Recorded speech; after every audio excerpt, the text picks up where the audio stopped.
Ma obi akwa baba obi for GSTV the name still remain obofo back pe and now say my share apaja no red no dey no say any braba pa no say many aba and then me catch them say and e be program ni mienu yeah the first segment no yeah the akwawie and the second segment no and then me wo osofo pon back so me nchen a and then ono so ye ne baba be discuss on the Agradaa issue no ne wi a trendy issue ne ma bon buhehe ha ni nyina be discuss and then me welcome me guest Apostle Akomea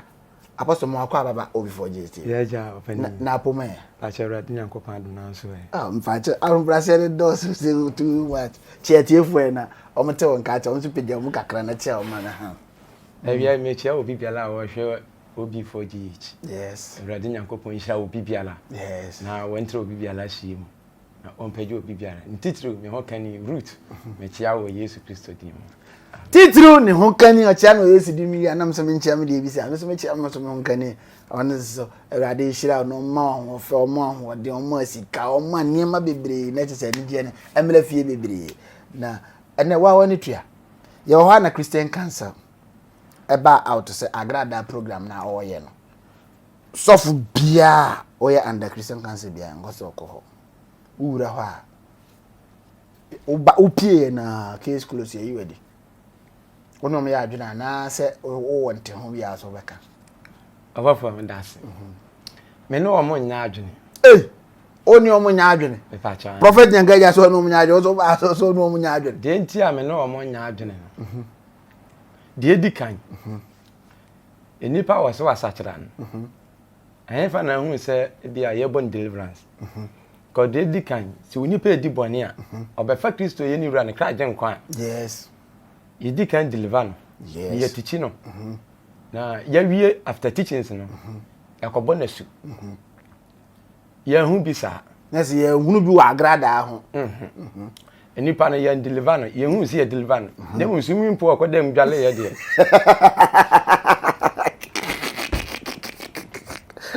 Apostle wa go dwale ko bo nsi o swimming pool ko dem dwale ye no eno de o ma ko bo nsi o swimming pool so go dwale swimming pool ye de o ye dwale wo ye dwale mi as all dey see e bo da su o ko dwale Apostle say Agradaa ya go bo nsi o ko dwale swimming pool o wi e so evangelist yam ko o ko dwale o wi ye no eno o so evangelist na nyankopon frɛ obi a anya bia no wo hye obi ase Yesu do 30 years and wo frɛ suafo no Peter mo yes on be say na se 3 years yes ansa na Yesu wie na adwuma akɔ ti Agradaa hwan ase na wo hye wansi obi ase sorry ya wapon no eto sibio wo sase se wo wura ni ministry mu na o ya asɔre kɔ no na okeka nsem bi ase yempanimfo no Christian Council no yes die wogina ho edema ye Pentecostals no ene Archbishop yes enti nanka awase me papa etimi frɛ minuaba no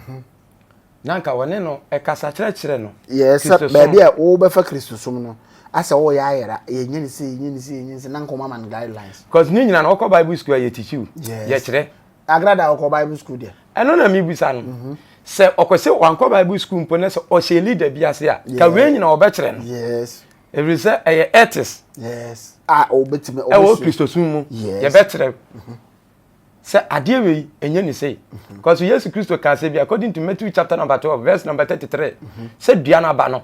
ene ade be hu dua koro na ye ma dua no nya dua pa na na aba nso aya aba pa yes enti se mi kogina bontene di atamo a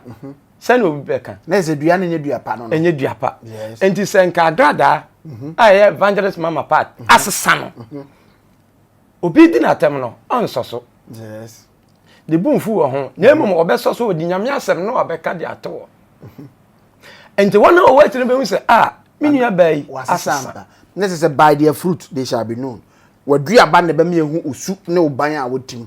na emom Agradaa agina pulpit susu o preach na ote se obi di na tem social media obepo so preaching no wakoso ne camera akotwa abon owi abetoa John 3:16 so sa na apeso kire na se oni bonifache eso so ye nyame adwuma so enti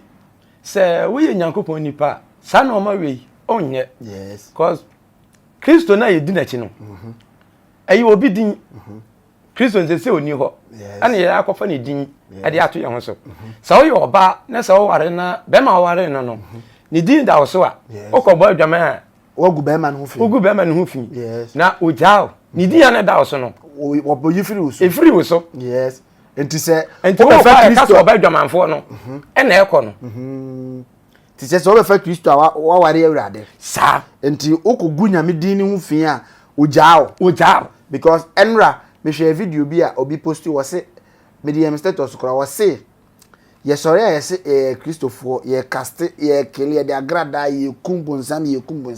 Nyankopon no kora o no wa kumbonsam opamo ne bai be wo na wonye pure to se Nyankopon wo sori a wo so wo kumbonsam enu ti na da bia o de problem be tototo mo door steps ano no because wo wuntimi nkumbonsam abre a won se nyame na wudi na chi no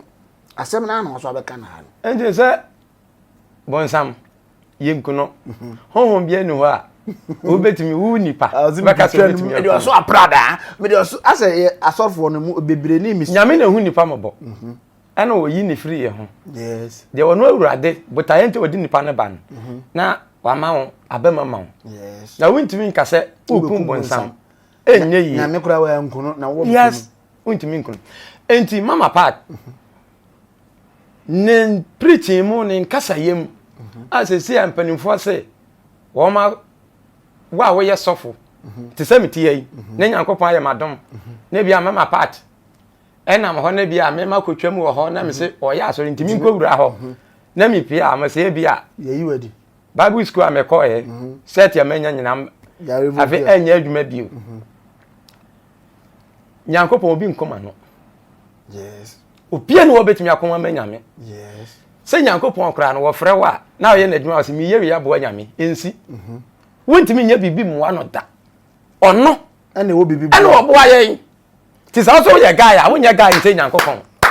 apostle se wo se wo ye guy a wonya guy siri nyame hia bibi mfiri wo mom na wonya bibi mfiri na wo se we de me yabo awurade na abotomu ma wonni bibi a ya abo ano Nyankopon sika ne dwetɛ ye ne dia wo mom na oboa wo wonni bibi a wo de bo awurade ono mom na eboa wo de nyame pefiri wo aya ye yie so obema din na kron eno nko ane ade a wontimi nyema no ho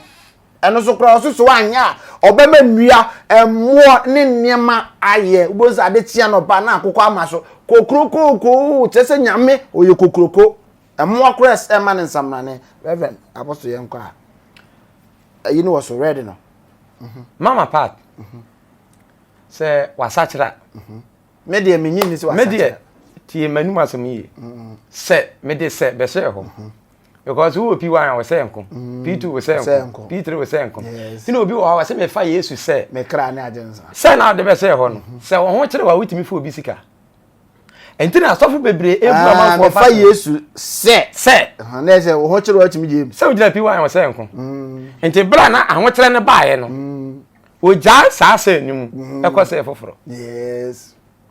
enti se kom na de no obi sika wo ha obefa entina asofu bebre ebu amanfo fa so no yes no wa de ne ka be show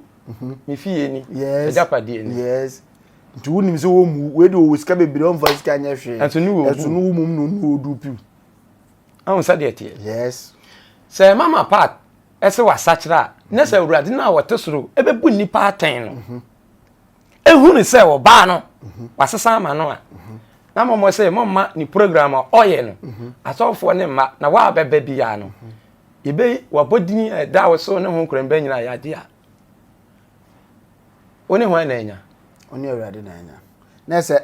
penfo ne urade asa enya ntokwa foforo ahun sa de tie na se Agradaa asa be kantokwa amamo wo di free confusum aba Kristosum asa be kantokwa chene asa because we fit ase no mo penfo na se dua enyini na wantene no a aha wontimi enyini wia wotene ntene na ya hwe na mapo abam endi senya enoma na kachi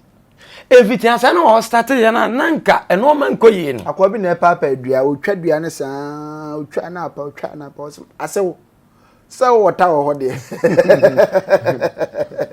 oh enti vitia se na nanka enoma nkoyi no nanka mpanyimfo no ene na kasa then time afa no oba yes nanka obetie mo saa tam nanka because no wo buo ma wo mo pa naka ma ho brase wo mu am sa de tie na obetie wo yes baby a wo ko no me pepa because no wo buo ma wo because sofu bi to say sofu owusu bempa reverend owusu bempa for respect man no another prophet yes and na wo say wo respect sofu na obe odeni no but mu yedi ma one mu di agro na ma wo hu mu ntwom I say, Angel, my wallet mail. Me na mail neti. Obi anim dia mail tie. Yes. Tis obi better mail as my Yohana de call. Wa. Enti mo because ye nemu asem no bi ka akodo tim na yere be 3 times ansa na ade ache. Ade ache. Na e wo na yere nko na mo ye. Na ye nim sa ade ache na obi ate se wa ene wa yere 3 a. Na che se wa na ade call. Me da se me yere nso nka hwe. Enti na se me na DP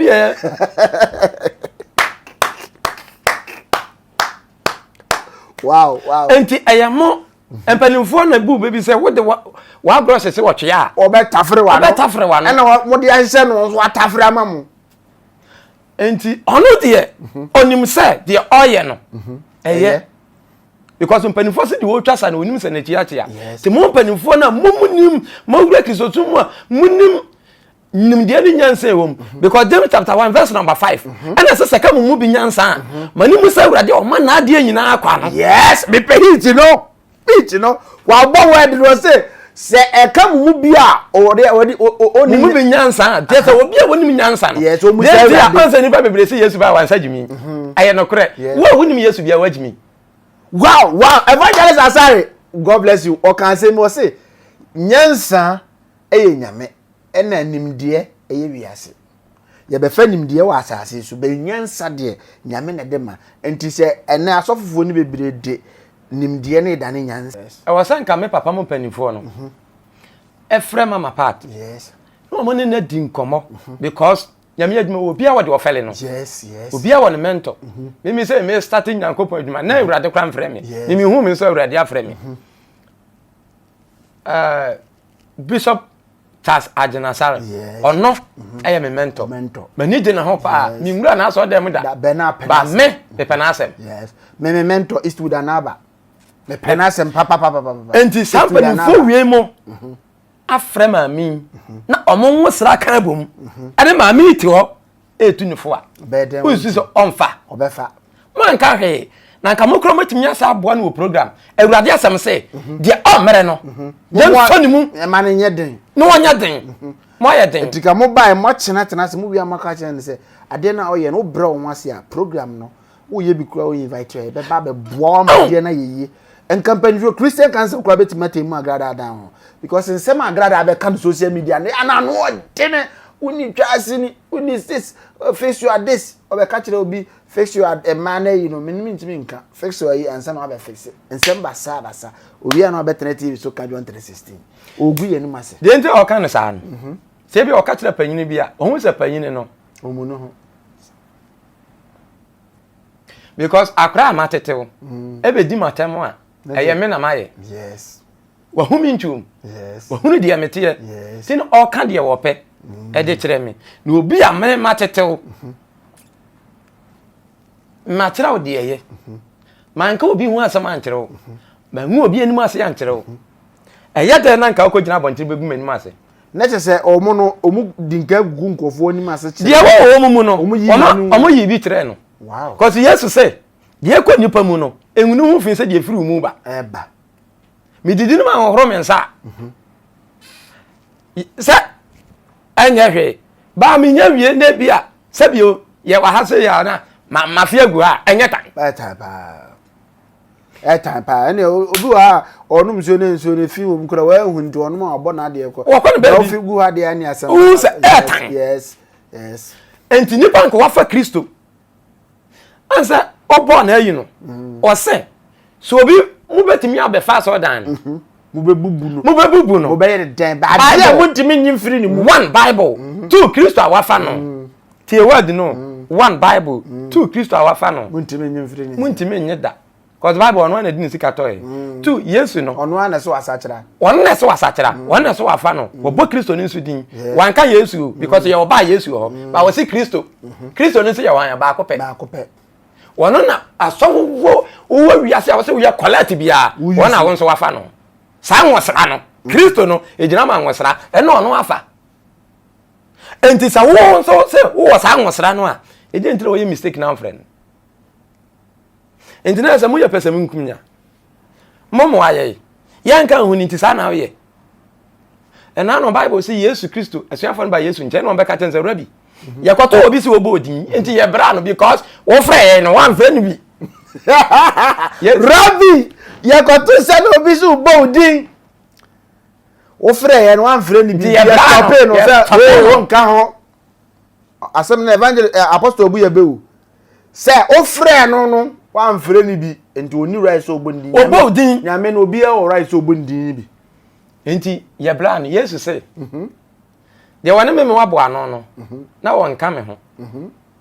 de wo hwete no won ka me ho na emom obi a obo mi din no na obo abo ano no won ka me ho na say obi a wo de why wadwen say obe ma the glory of God aye achieve bia no wo de waka no ho be wa be hwete nipa mu no. That's indirectly no Christian cancer everything because wo ba obi ba asoro ho no obe wura so dem wo se owura ho no pia automatically ye yi wedi na say mo chire discrimination o pa say ade ana ka say ade ana ka say mo ye ma anye e no no wanya aye gengran awie nti now no e ye mo homework mom na wo say mo ye e ma Agradaa asesa instead of say mo ka say obi nko mo mfre no nana ze wanya nana bi o mama ye nua ba brafie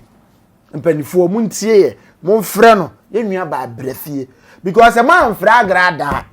na sa Agradaa ye ni program ni wie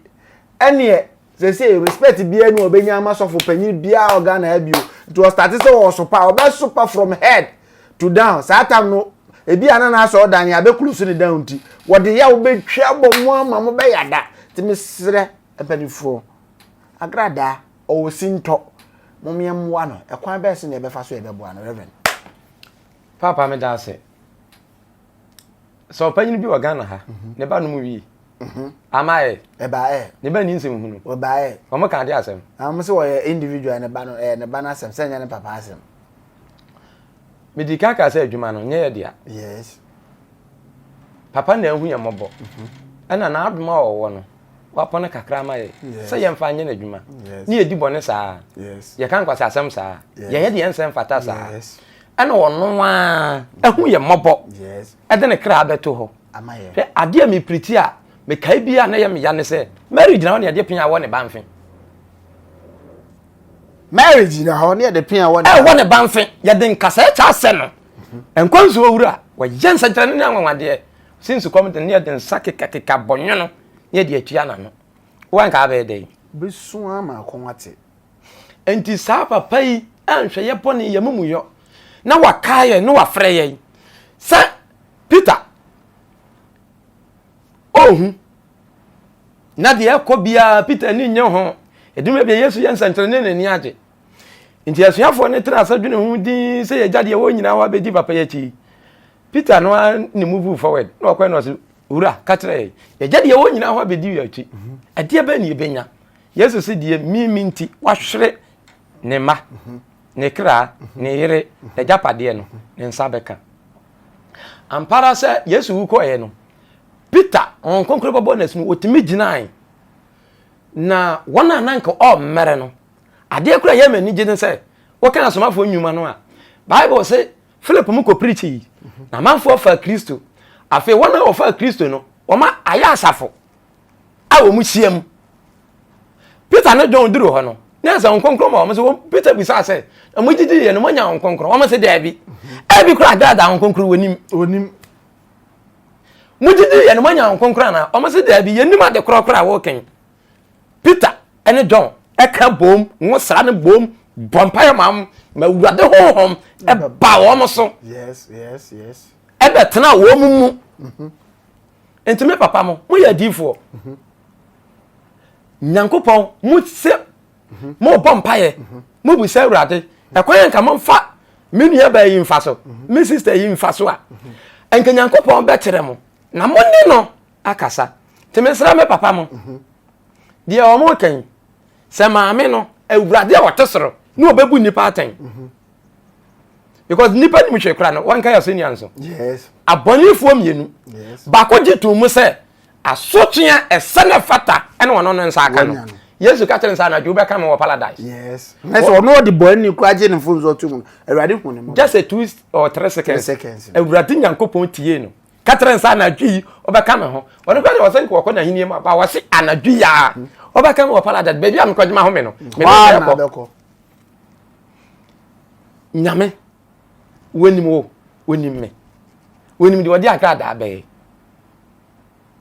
enti me papa mu nya abotre no omom ne nkasa enkyere no mistakes ye wom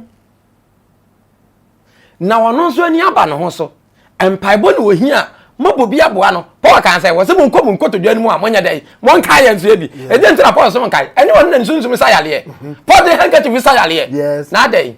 wo wotimi be ka no anya adwuma Eti o mon fra no no muntu nefo eti o mon fra no muntu nefo rombeti apostle akomia ni din ne ho se ende wo tufu papa minimi se asofo akuku dam a magidin anyame ho sera wo mo so mo se Nyankopon na akasa afa no mu e de se afuto niema mo apostle where the last aspect am pese e de dwumade no ko na wie ye nua baba akobia waji edin wa Ghana hasini mu ne na social media adaji na Tracy Boakye waware na before no kekakeka nsem bi na enhye nkunan se wono de be ma de ofrewa eja o ma owi na owi anako enesese waware afutuo ben because level na waduna know say nyame ama onimde na ekọ anim afutuo ben na ade be ma me pe afutuo keke na de man de ntia me pese afutuo ni say Tracy ye menua ba me bozom or very very close to my heart timpese otunufu said the bear na warrior no ebegina because say or the adwene we ahye ni tirim say me frɛ bɛma no na me de me pɛ me nya firi won ma pam no kɔ de a wo de minim sɛ bɛma ware no onye sikani sa nti afutu bɛ na de bɛma no me das me bonfo Yesu kan sɛ anaso Nyankopɔn asɛm sɛ bɛma bɛgya no na agya hɔ wɔde ne ho akɔbata ne yere mama yɛ ho nam baako ɔmo nya mienu bio nti me nua ba no behunu sɛ deɛ ɔwɔ no ɛnyɛ ne dia ɛnyɛ ɔno nko a nemu wɔ ne bɛma ne dia awale ne betimi akyɛ nemu Ephesians chapter 5 verse 25 yes Paul say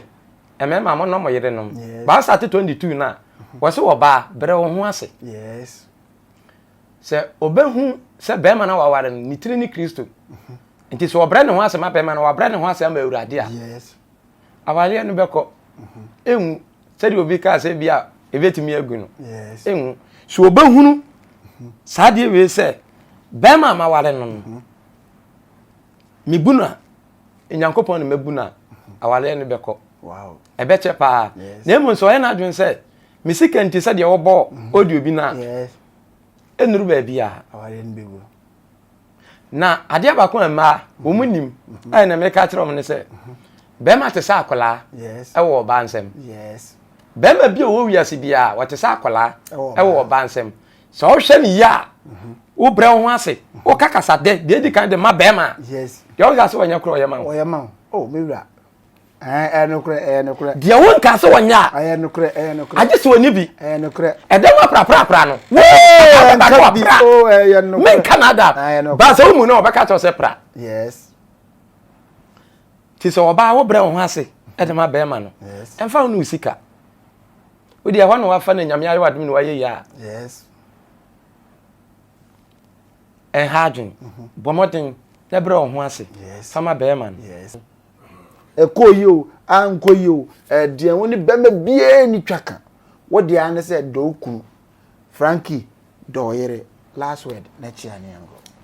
de America nyina ne se na mo ka parliament asem abiata fo minimum no kwa benya metese o mo se ne bayale ene wo hwe no na wie kire se ye mpanimfo ne yesiri pe ye watch night e bon pa ma won wo mo mra we dem about 5 minutes aka ho me dase Agradaa insha won to nkwanya. Amen. Won peje wadwuma. Amen. 5 minutes because Ghana hu hiyan. Mato aba. Ato aba. Yes. Ba aba mato amenu me ho. Na do aba. Evangelist say, apostle say, wato aba, ato aba. Baba wato we dey aba afro no this administration wato no. Ade ayema re ho sam ne say. Mo ka say nya galamsey no. Yes. Me mean too good da. Na me hunu good so da. Me so sa o. Obi di ne machine excavators makoko 500. Na mo TTC ho. De na etime yila. Excavator kakraka seti. Eni ataban. Ai betu. Yes. Ana asase mu mpae. Ai betumi ayila. Yes. Ebe me makofom. Ade nti na etime yila. Wow. Na adon kan ho hwe. Eto su biu. Free education at buy no. Obi nka se nye. Eye pa. Ba 6 to 25 or 30. From 31 kono. Unko free. Because wadwene na abon want me anya we nyina. What did the whole school there? Bon cry se ko. Afei, me mpanimfo no. Omo ntrase no omo nwene sa de we hu. Se MPs o 4 years so. Ni yato aba wunyo wa nyo. Gracia. Me de minim ka. Gracia. Na mo ska twitwiri di. Ni akukuru ska twitwiri di. Ni de amount na. Ni de amount. Na wasa betra parliament wo. Na wo se 4 years ne sa so a. Ni asa kukuru sika twitwiri di inside na asa sika de yekope free amono ne ba na de ne de kakra ne ba. Mo na mudi ni wo parliament wo. Mo to wasa Ghana de ka. E ka ni nyina so mo na madi. Me ma kwaje bosia. Dabi. Me de kwabena kom yasachi. Ongwaje bosia. Me kwaje bosia o ba bia. Mo na ma kwaje na me de atuatua ma ho ka. Hwe boso me pe a wundi pe mo ho. Na ko bu se teacher de woje. Utimi hwe nkora makoma ku 50 one class. Yes. O tiem. Akra ba ko fa bi fa. Wo pomoden so obekere wo made na akra no benya nimdie. Na odi bebe fie no o mame hu ni se wa moka hu. Akatua be na odi ma wo 15 million. Eno kra ne aban sa atete tax. Ensan ma. Nanado mesere. Me papa no wa mepe. Me wofa no wa mepe. Yes. Me mpanimfo no emfa nyankopon asem na omu nsunya because Proverbs chapter 29 o se ni papa di o man no so a o man ni die o man na neje enti wan trase no wonwene ho se o man na ni age me Ghana ni ate ana o mewre aho minti me man Ghana ni ate ana o mewre aho me na na do minti na so o man na ni age a Awurade ani age wo soro because Matthew chapter 25 verse number 41 down Yesu Kristo eka se so obi da deja na wo hwe no a o ma ne ntoma kata ne ho a ayi wonu Kristo no aya ma no na kwa bra me da deja wo mfra me ntoma nana wa ya ma Kristo ana yenia bi su ebi tete ni nyina ya ma dwene bone a mudi bu oman hwe sika twetwere di amu aka se mudi na obi ti wo su etete wo ma Ghana mu yanso ne yakwasa alai eto aba me se ade enti America samato aba nu me ho no what night ye no me no obi wan DC man pena ma na nkoye because ye bompa ma Awurade me ehun se obi ti wo pemfo obese fom na obedi ade on ba kran so ehun ye no Awurade bi eso de kire no wo hu ye no wanko anko oye pull agent wanko kra ane ya bompa ma nyame aye wadom na sana no waba de ye tie wo manfo sun me tie ma wo se me sole anapa eye ma sade se me mane benya asomdwe yes de obeko school de otena fie no etena fie enye nti na otena fie sanya yale ya untimi ntena fie because Awurade adom o se okọ school mini bi da ho nanso adom ni nti yes